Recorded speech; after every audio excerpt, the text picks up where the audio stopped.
I continued this tax conversation with my political panel for today because tax is really at the centre of the debates we're having in this country. National Senator and former Productivity Commissioner M.Canavan and Assistant Multicultural Affairs Minister Julian Hill joined me a little earlier. M.Canavan, Julian Hill, welcome to the program. Thanks, PK. I'll start with you if I can, Julian. The Prime Minister has watered down any ambition on changing tax. He says the only tax policy that the government is implementing is the one that you took to the election. So why has the government invited people to come up with tax proposals if you're going to ignore them? Well, interesting frame. I'll give you points for an interesting frame. Well, OK, tell me, what did he really mean? The way I would explain it to people in my community is two things. One, the Prime Minister said in the very first meeting of the new ministry that the number one focus for the government is to deliver on the commitments that we took to the election, and that's what we're doing. You saw it in the Parliament in the last fortnight with the legislation to cut 20% off all student debt, to protect penalty rates and so on.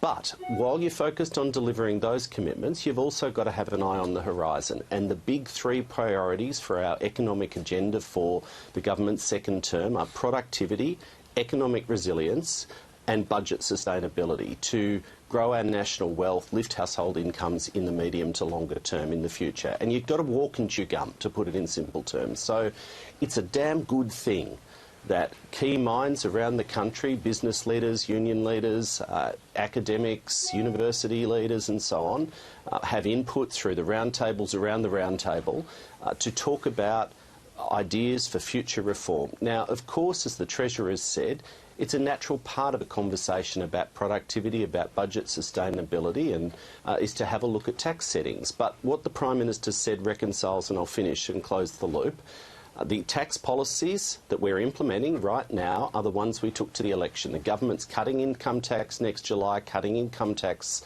the July after. The opposition's policies were to raise income taxes. There was a contrast. But all ideas are welcome. We're just not going to play the rule-in, rule-out game. So I hope that actually does genuinely answer the question. All right. It goes some way. I want to throw it, though, to M.Canavan. Yesterday I had Bridget McKenzie on the show, M.Canavan, and she said she does think the government has a mandate to look at big, ambitious ideas. Is that right? Well, look, I think the government wants to raise your taxes. That's pretty clear. I don't take any commitment that Anthony Albanese says today as gospel. He said he wasn't going to. He said he was going to implement the stage 3 tax cuts in full in the last term, and then weeks after saying that ditched those and did something completely different. So I think we'll see what happens here, but it is instructive, it is a bit concerning for me that a so-called productivity roundtable, about the only ideas we are getting floated are those to raise taxes. Now, whatever you think about the budget and the government revenues, increasing taxes is not going to help productivity. I have welcomed the fact that finally the government's caught up and decided that productivity is a big issue. It was pretty clear a year and a half ago that it was becoming a big issue. It fell by more in their first term than it ever had in a 3-year period in history, and fell by a lot more. And so finally they've caught up to that, but then they've realised they don't have a productivity agenda. We need to get people together. And then basically the only ideas are, well, let's raise the GST, let's put taxes on mining exports, let's have a new corporate tax rate regime with a cash flow tax. I don't know how any of this actually helps productivity, and it should be a key focus of the government. I hope it is, but I'm not hearing a lot of ideas that would do that right now. Well, one of the ideas that's definitely been floated, and the Productivity Commission was key here, is in relation to artificial intelligence and how we should be accelerating that issue. The trade union movement is very concerned. There are worries also for the entertainment and media industries about intellectual property. Yesterday, I had Ed Husic on the program, who was the Minister responsible, Julian Hill, who says there should be an AI Act. That's what he was working towards. Do you back an AI Act? Well, I will answer your question, but, you know, Matt's an intelligent bloke, and that was an interesting spin as well. But really, I mean, the only party that took a policy to the election to raise taxes was the Liberal National Party. So I'll just leave it there. We weren't raising taxes. That's not true. We just weren't your going policy over was your to very raise small income tax, taxes. tax Your policy literally was to raise...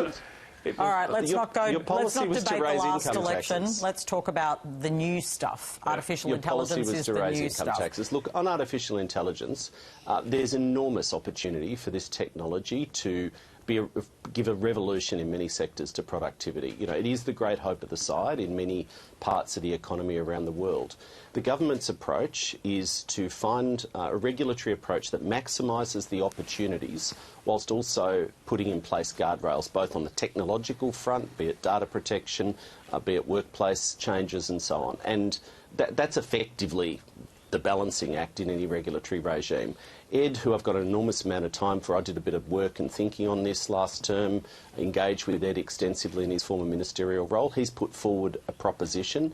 I do think the important thing, to be direct, is not actually the form of the regulation. Is it in a standalone act? Is it not in a standalone act? You know, you can see arguments both sides, but it's to focus on what's the content and the nature of the regulation and the protections that are in place, and that's what the government's focusing on. We're working through those issues at the moment in a proper deliberative cabinet policy process. And M.Canavan, are you concerned about the implication for jobs from artificial intelligence? Where do you stand on the regulatory elements?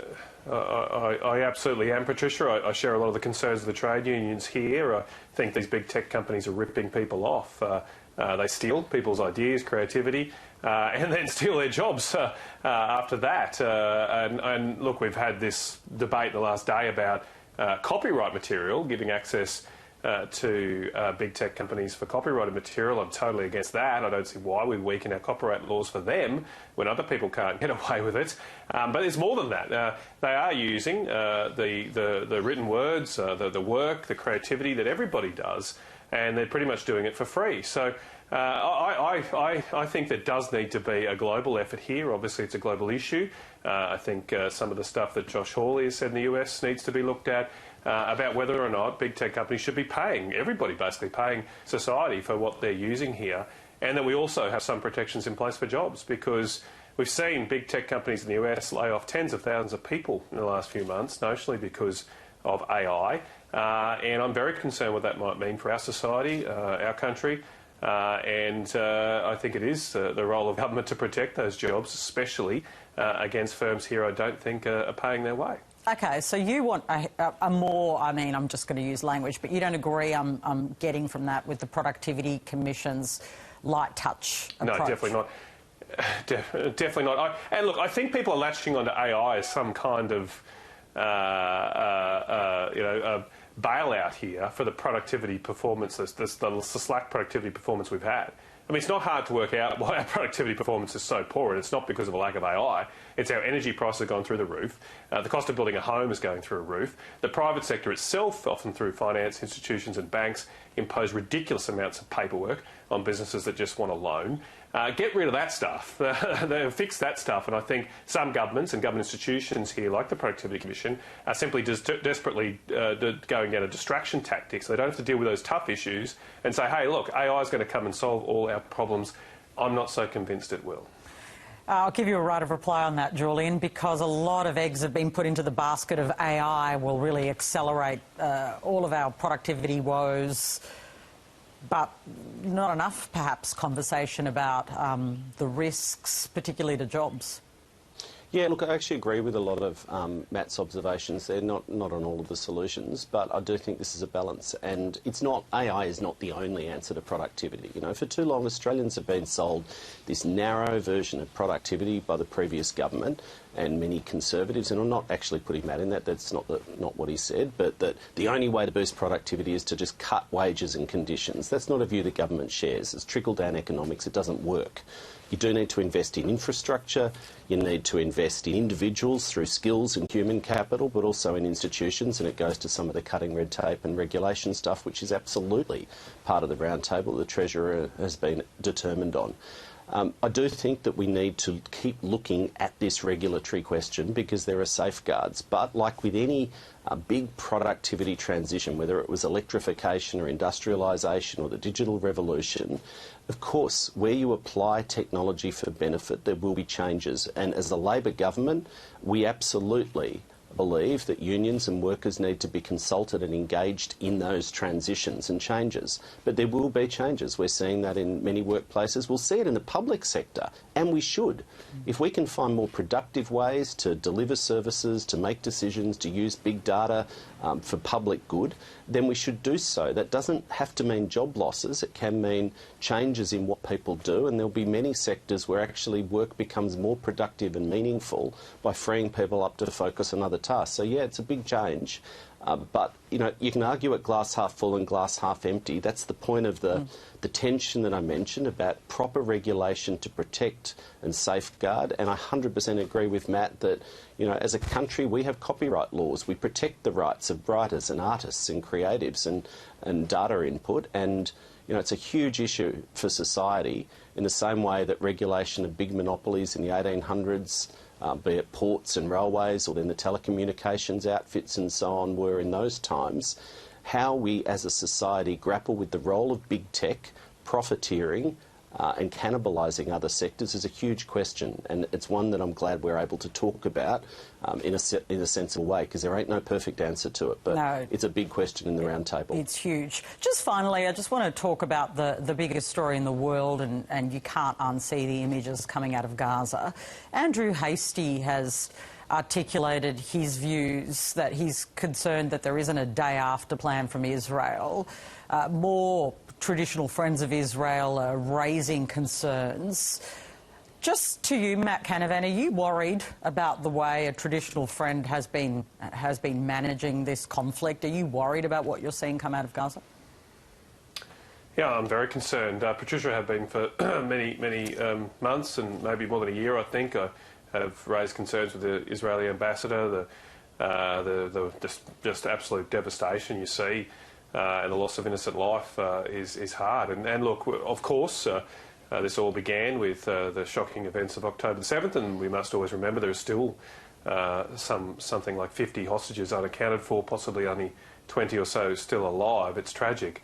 And fully supported and understood why Israel had to respond, but the level of devastation we've seen, I am very, very concerned about. And I consider myself a friend of Israel. I'm a friend of all countries. I want to see all countries succeed, and they're a strong democracy, done amazing things in the world, Israel. But I say it as a friend that I worry that they're losing a lot of support around the world with this conflict. And I think Andrew Hastie's absolutely right that when you go into any war, you really do need to know the exit plan. It's more important than the entry plan. And it's a bit unclear to us, and I think there's a lot of disagreement within the Israeli government that I hear and Defence Forces about whether a permanent occupation is the right idea. What do you say to that? There's a lot of unity between you two, I suspect, on a few things today, which is unusual, but I think more people are looking for it. Julian Hill, you've raised your concerns around what's going on in Gaza. Is it worrying you? Do you feel like, from the reports that we're hearing, we are now looking at a real situation where the Netanyahu government is looking to reoccupy Gaza? No, there is a bit of unity. I've worked with Matt on various committees. Sometimes we agree, sometimes we disagree. I genuinely respect his intellect. I think you're a bit crazy right-wing popular sometimes, mate, but, you know, you'd have your critique of me. But look, on this issue, I'll just make 2 points. I said... I think I might have been with you, actually, PK, on Radio National. We do spend time together. No, yeah, no, it was a few years ago. It was on Radio National, I think, actually. You were, or was it, anyway, an interview. And I said what I thought was an uncontroversial statement, that we do need to remember, of course, that this latest horrific attack by Hamas and this conflict that we're seeing didn't start on October the 7th. Well, The Australian wrote a whole editorial the day after saying that was a problematic comment. But that's the point. We've seen nearly 80 years of these cycles of violence, and this one will end. It is utterly horrific, and I think Andrew's probably right. I'm not sure what the day after plan is. If there is one, no one else seems to have figured it out. But whilst the world is rightly focused on the awful situation in Gaza, on the hostages, but on tens of thousands of civilians now being, entering a famine, thousands of people killed, lining up for aid and trying to get food and just survive, we also need to look at the West Bank. And unless the illegal settlements stop, there is no opportunity for a Palestinian state. And what happens then? Like, seriously, what happens then? And so I think the global focus on moving towards what the world said for nearly 80 years, from when the United Nations voted to create the State of Israel, a Jewish state living alongside an Arab state, we have to focus on what the architecture, the pathway to create that second Palestinian state in fact is. Because what we're seeing with the complicity of many members of the Israeli cabinet, two of whom we've sanctioned for outrageous comments, is the continuing dispossession of Palestinians. The rate of Palestinian dispossession in the West Bank has accelerated in the shadow of Gaza. So that's really what I think a lot of this debate is about, trying to work out, the world collectively saying enough. What are the collective limits and interventions that need to be put in place to resolve this conflict with two sustainable states? Because all of the alternatives are horrible. Julie and Matt, great to have you both on together. Thank you. Thank you. Continuing on Gaza, the Prime Minister